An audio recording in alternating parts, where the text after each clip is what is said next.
Hi,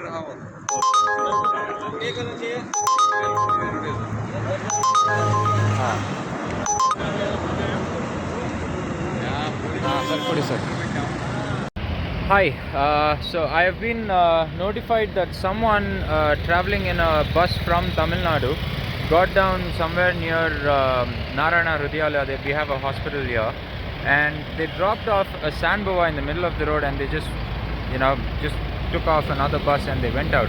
Now here's the funny part, or here's the better part. I have a beautiful citizen of ours, name is sir? Narendra Kumar, who managed to pick up the snake. He's very scared.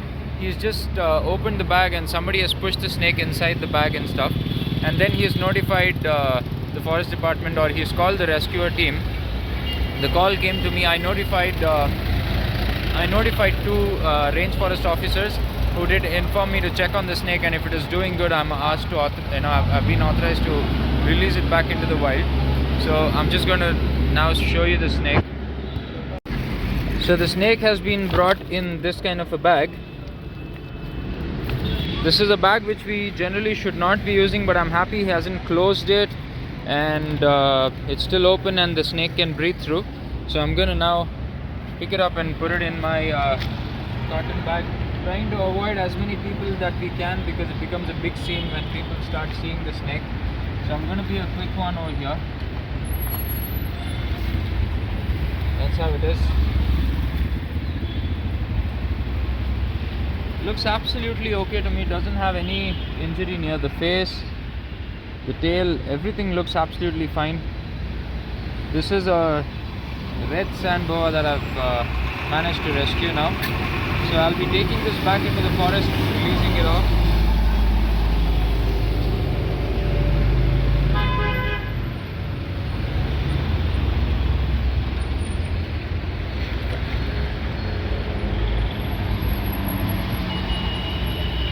Thank you. Thank you, sir. Thank you, sir. Thank you again.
Guys, so I'm here to release the red Sand Boa, which I rescued in the morning from a person on the road. Just a quick thing. Unfortunately, this is one of the snakes that gets poached a lot in India. People consider this snake to be the one which brings in a lot of money, and for that they need to just keep this at home and do nothing with it. Just keep it at home. But the funny part, or the sad part, is this: that this snake needs to get to a weight of around 4.5 kilos, which in its life it will never.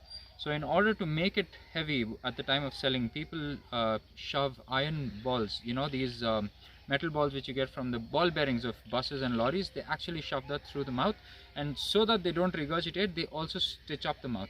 And once it comes up to around 4.5 kilos and above, people generally go ahead and sell the snake. And the person who's bought this by paying whatever XYZ amount who's already rich to buy such a snake, needs more money. Obviously it's greed and nothing else. The next thing they do is they just keep the snake until it dies, and once it starts stinking at the home, they realize that the snake is dead, obviously because it's not able to regurgitate the iron balls which are there inside, and then there's no food and water altogether, and eventually they just, you know, try to get in touch with the person who sold it, but yeah, he's gone, he's made his money and he's vanished. And then what happens, they go in and buy another one. That's the sad part of it. So we are going to let this one go, and this we are releasing in a forest patch. Come closer please. This is going to take a bit for it to like get out. This is generally how they you know, get into their defensive position. They coil up, keep their heads hidden under. I'm going to pause the video over here and wait for it to start moving, and once it starts moving I'm going to continue the video for now. There we can see the head emerge.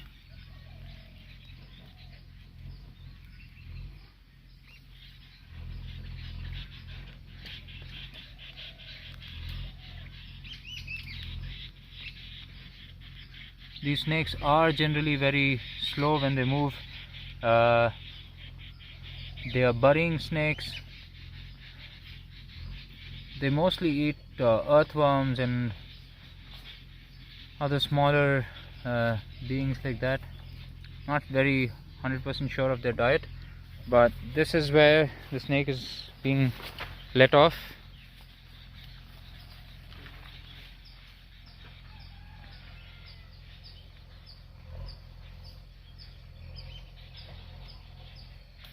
Oh, there we go. We have the last bit of the tail. We have the last bit of the tail go like that.